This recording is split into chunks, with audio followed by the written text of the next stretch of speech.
This episode is brought to you by Kia's first three-row, all-electric SUV, the Kia EV9, with available all-wheel drive and seating for up to 7 adults, with 0 to 60 speed that thrills you 1 minute and available lounge seats that unwind you the next. Visit kia.com/EV9 to learn more. Ask your Kia dealer for availability. No system, no matter how advanced, can compensate for all driver error and or driving conditions. Always drive safely.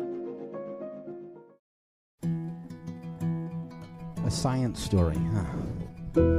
These NYU scientists, they felt right. I was so And I just thought, well, I had figured it out. it was that golden moment. Because science was on my side.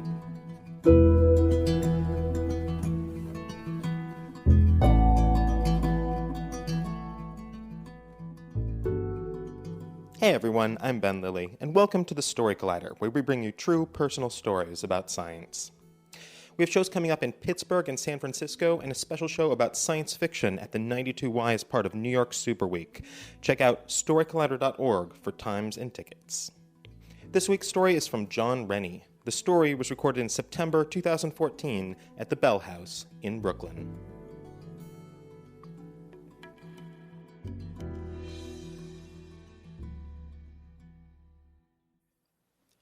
Back at the end of 1989 was a very exciting time for me. I was still just learning the ropes around Scientific American. I had just started working there as one of the editors on staff a few months before.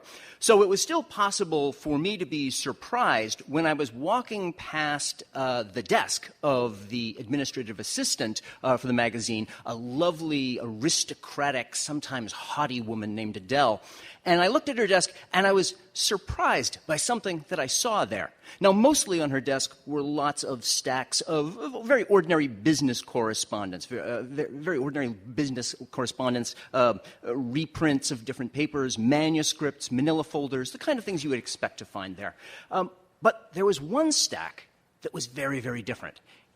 The papers making it up were lots of different odd shapes and textures, and it wasn't all typed. Some of it was typed, some of it was apparently written in felt marker, and some of it looked like it might have even been written in pencil. And so I asked Adele, what is this? And she said, this? Utter madness! These fools keep sending us their crazy theories about physics and dinosaurs, and they expect us to publish it. I mean, honestly, none of it's been peer-reviewed. It's utterly preposterous. I said, really? You get a lot of this? And she says, boxes of it arrive every week. Honestly, we just throw it away. I mean, what else could you possibly do with it? And I said, I'll take it.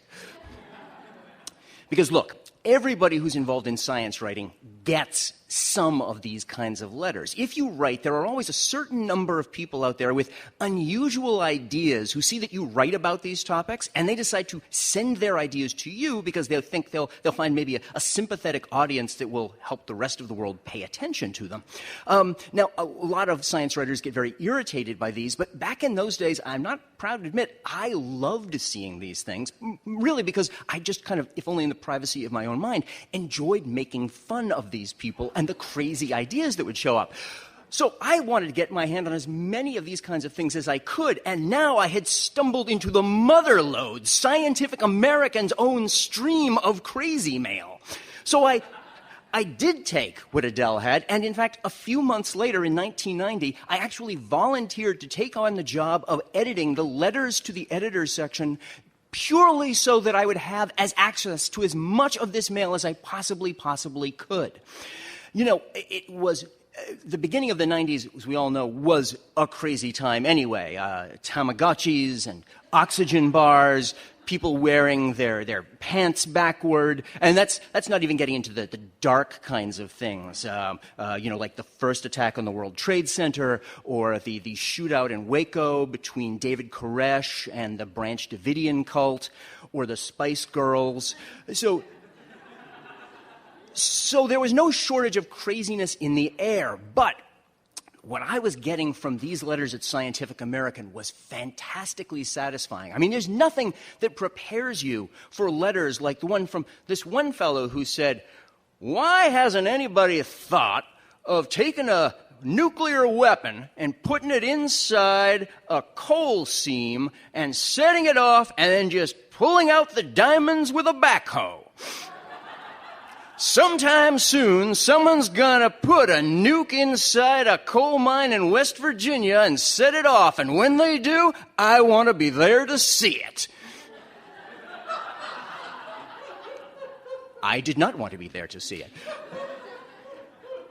Now, there were great patterns that would show up in this sort of crazy mail, of course. For example, as Adele had said, there was no shortage of people who had different sorts of physics theories. And the interesting thing about their physics theories is that they all justified faster than light travel.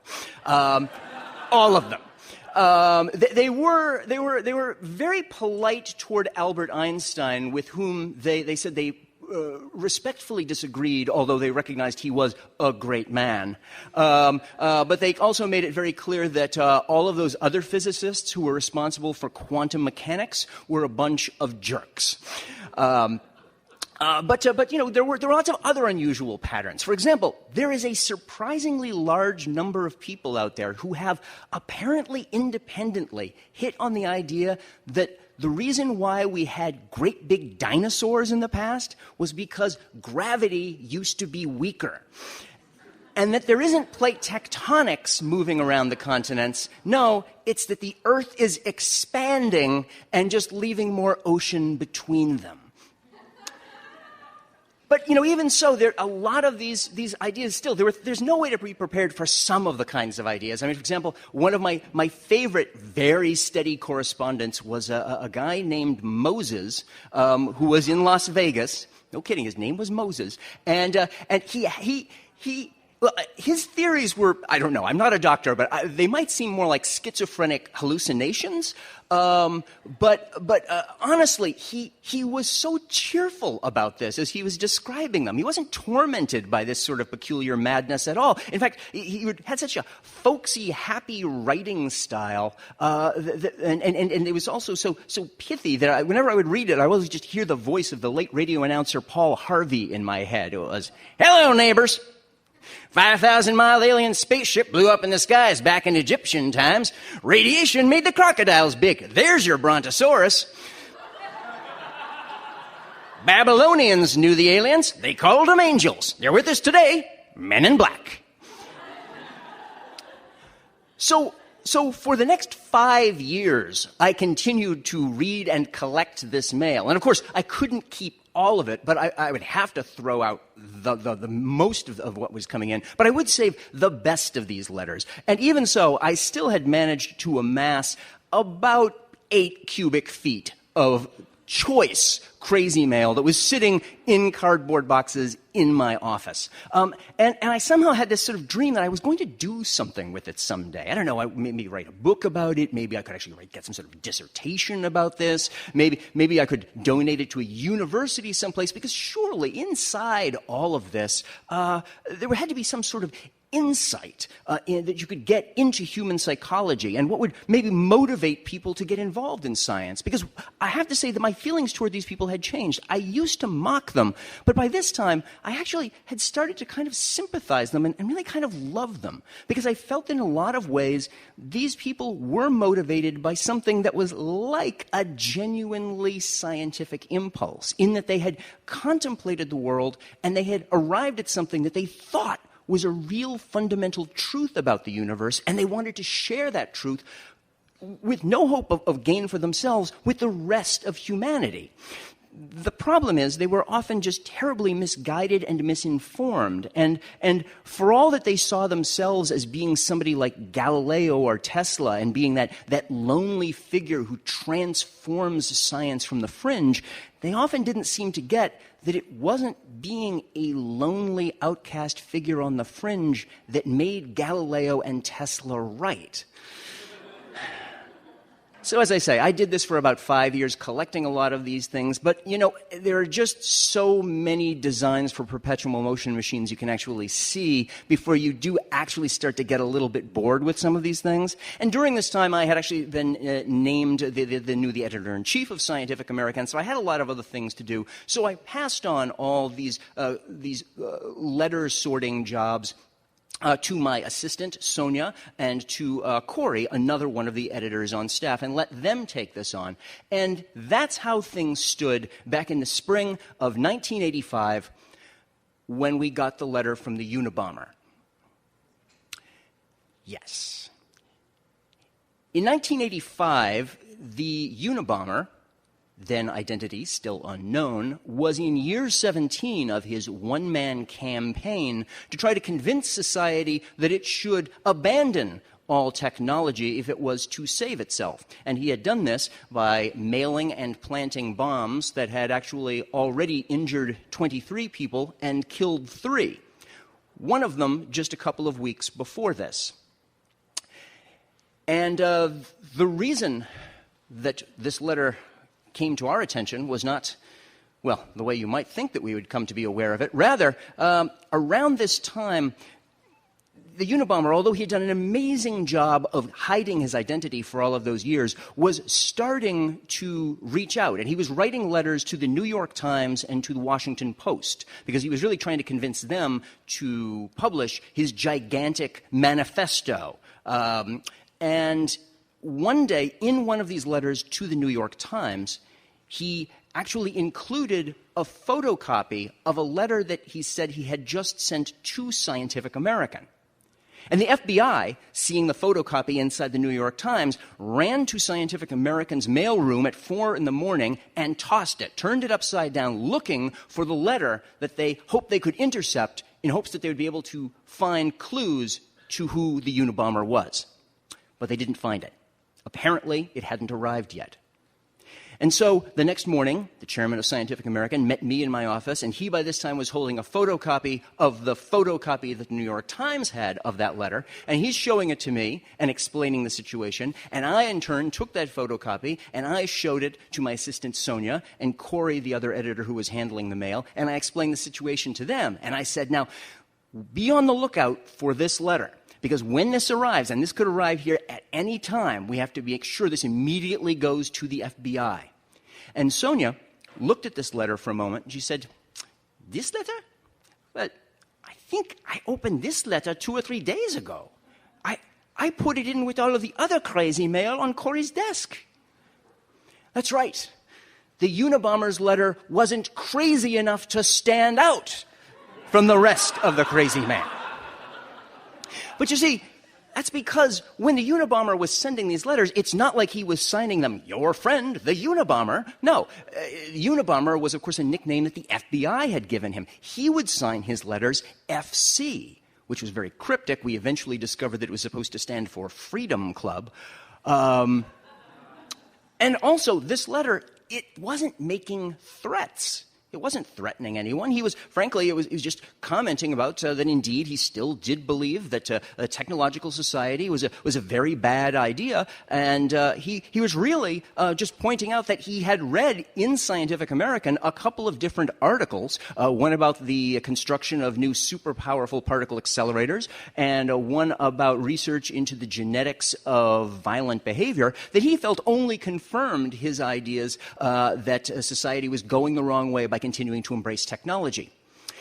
So for me, as the editor of a magazine, I had mixed feelings about this. On the one hand, he's a reader.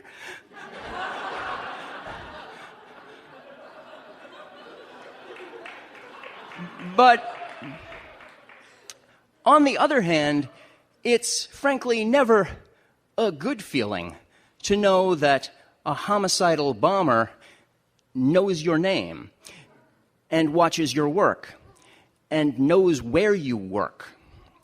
And it's really not a good idea when you realize that the magazine you are working for in 1995 is, at that moment, an American publishing institution that is celebrating proudly its 150th year of serving as the premier chronicle of technological progress and scientific achievement. You can feel the crosshairs coming around you. When you tell a staff full of people that a mad bomber is reading their work, the room gets very quiet. Now, of course, we had a bunch of discussions with the FBI about this, as you could imagine, and this is where I had my great idea. Because as I said to the representatives, I said, listen, we got one letter from the Unabomber and didn't know it. Maybe it's possible that he's written to us in the past and we didn't know. And I've got 8 cubic feet of old crazy mail in my office. If anybody wants to go through that. And the FBI said, yes, we will. And they brought in the hand carts and they stacked up all of the boxes and they started to take them out of my office. And as they're rolling out of my office, I said, I will get that back, right? And they said, oh, yes. But I had other things to think about because, of course, the important issue was protecting the people on the staff. Because as far as we knew, at any moment, maybe we could be targeted. The next thing from the Unabomber might not be a benign letter at all. And so we asked the FBI for advice about trying to recognize what might a mail bomb look like. And their advice to us was, and you might want to remember this, they said, try to avoid opening any letters or packages that are coming from people or addresses you don't know. And I said, do you know that as a magazine, opening mail and packages from people we don't know is roughly 90% of what we use the U.S. Post Office for? So the FBI did not have a big X-ray scanner to lend us, and Scientific American wasn't springing for all of this. So the best that I could do was to just tell the people on the staff, don't open anything that you're not really comfortable with opening. And then we will just collect anything that you're not comfortable with, and we will give that over to the police, and they will make sure it's opened under the right circumstances, and that way it'll be safe. Except I knew that was never going to be a very practical solution. And quite frankly, it bothered me deeply that at any moment I could be sitting in my nice office, and I would hear an explosion going off down the hall.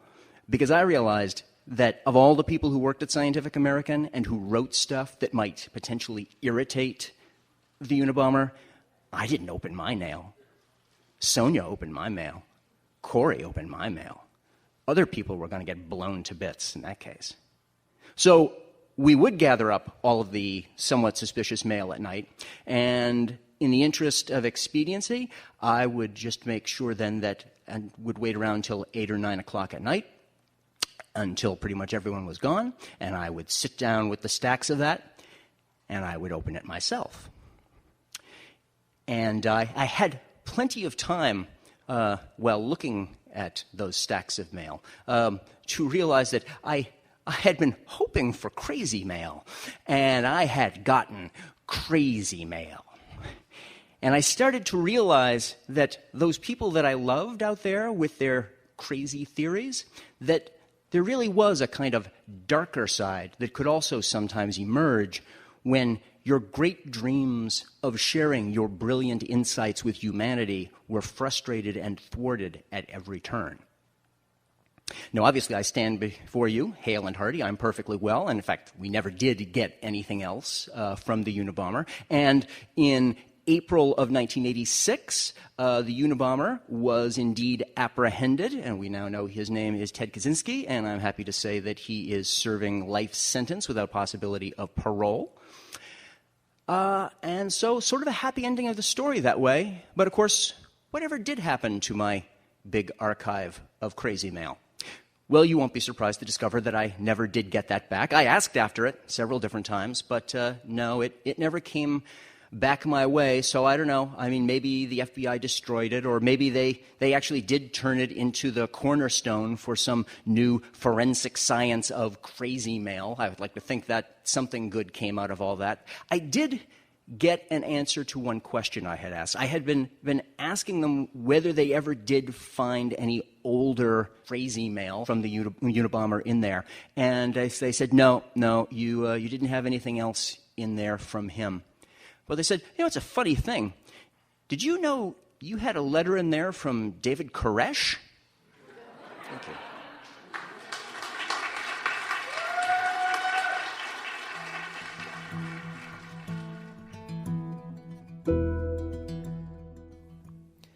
That was John Rennie.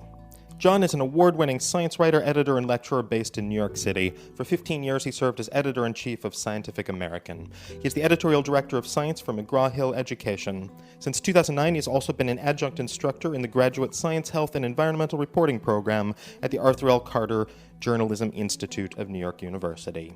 His television and radio appearances include PBS's NewsHour, ABC World News, the History Channel special Clash of the Cavemen, Discovery's Apocalypse How, NPR Science Friday, and many other programs.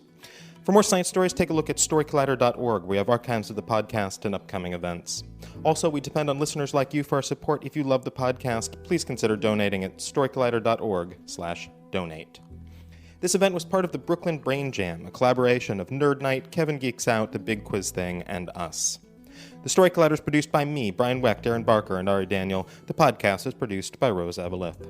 Additional help from Brooke Williams, Lena Groger, and Justin D'Ambrosio. The theme music is by Ghost.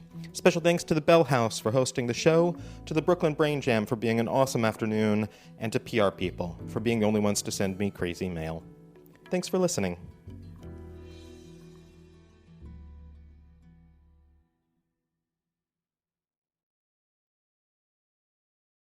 How powerful is Cox Internet?